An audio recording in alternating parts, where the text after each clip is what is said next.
Hi, welcome back to another segment as we talk to you about the 10 things that you need to do to start or enhance any church security program.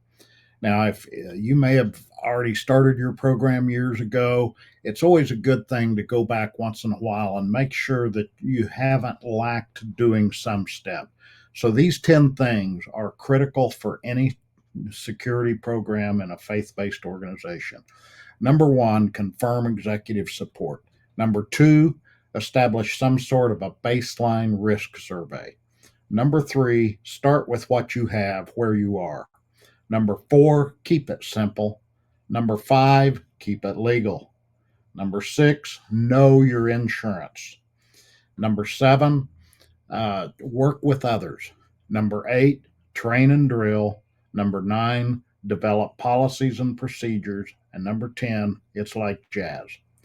Now, we went over the first two, confirming executive support and establishing a baseline risk survey, last time we were together. Today, I want to go into number three and four. And number three is the most critical of all of them to me in a few ways. Number one, wherever you're at in this process, you may have not been along through all 10 of these things before the dragon walks through your door. And I've never said this to an audience before, but number three, start with what you have where you are, is exactly where we were at New Life when a killer walked in our door. We had not done any training. We had not developed standard operating procedures. There were a lot of things in this whole process that we had not yet done. We were right here in number three. That's why this is so critical to me. Uh, because one thing a lot of folks say, and you'll never hear me say it, that famous quote of you'll never rise to the level of the occasion, you'll sink to the level of your training. Now, I know there's some truth in that, but in itself, that's not a totally true statement. There are times throughout history where somebody has risen to the occasion and they have stopped evil. Now, would they have done better had they been trained? Oh, I'm sure they would have. And listen, don't misquote me. I am a big advocate of training and drills. We're going to talk about that later on in this very series. But this step, number three, is where we were at New Life when the killer walked through the door. And the only training we had had was if you hear gunfire, go towards the sounds of gunfire. And every one of us still left on duty at that time of the day when the killer struck did exactly that. We all went towards the gunfire and we stopped the killer. It was a team effort. There was one that had more to do with it than any of the rest of us. Gina Sum is the one who actually returned fire and stopped the guy, and then he killed himself. But all four of us who were on duty went towards the gunfire, and we all did something. So I don't say you'll never rise to the occasion. You'll sink to the level of your training. There's some truth in that, but it's not entirely true in itself. But I want to get back to starting with what you have where you are. And listen, the most important thing any church has by far is the doors. Think about that. The doors around your facility are critical to maintaining security. When you're gone at night, they're locked, or they should be. If they're not, you have a problem. If there's a door that will not lock, you have a problem. If there's a locking protocol during the day and you're not following that locking protocol, there's a problem. So let's just take a look at doors for a moment. At the top of every door, there is a adjustment mechanism. Now, that has several different features on it. At the very end is a big Allen screw that adjusts the spring tension of the door.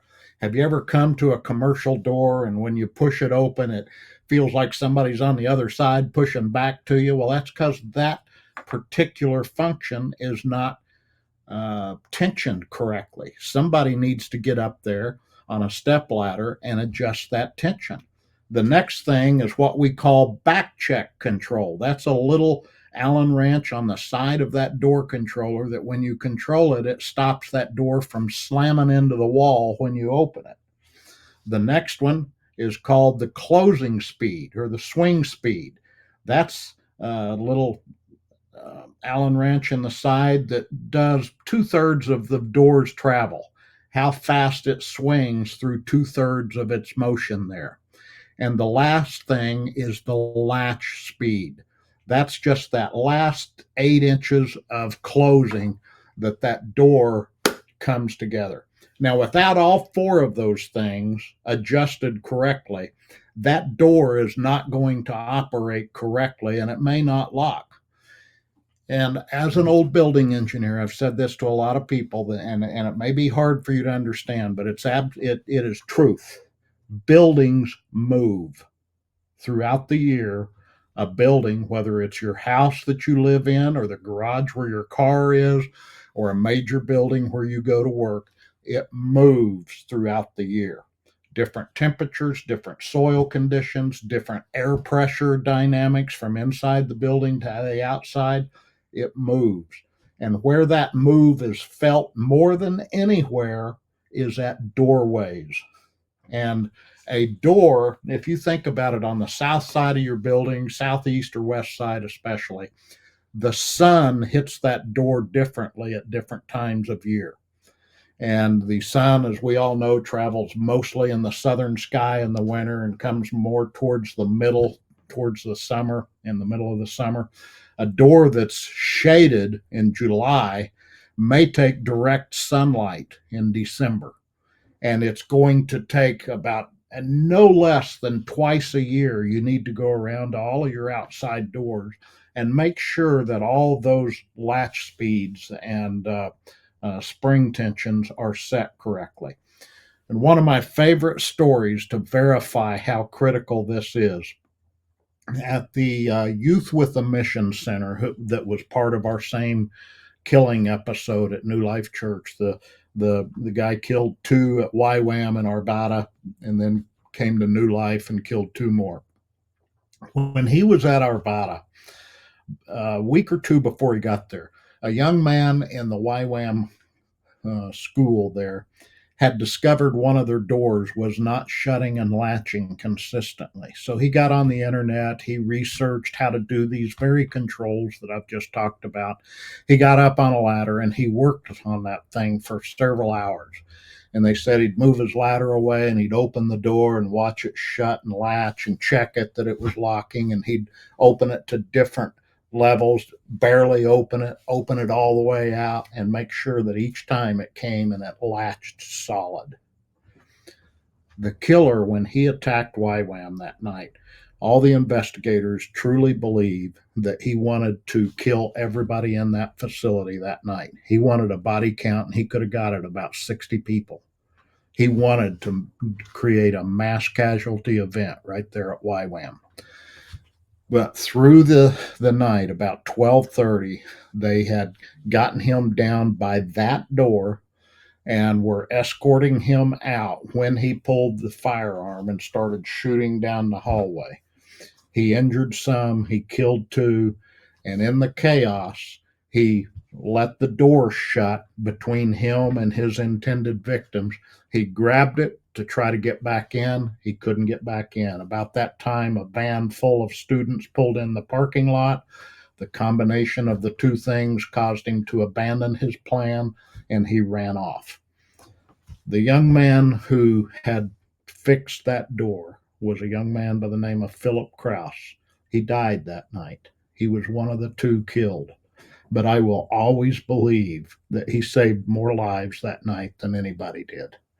The killer went on, had to abandon that mission, come up with another. He came up with New Life Church, and our intentional program stopped him there.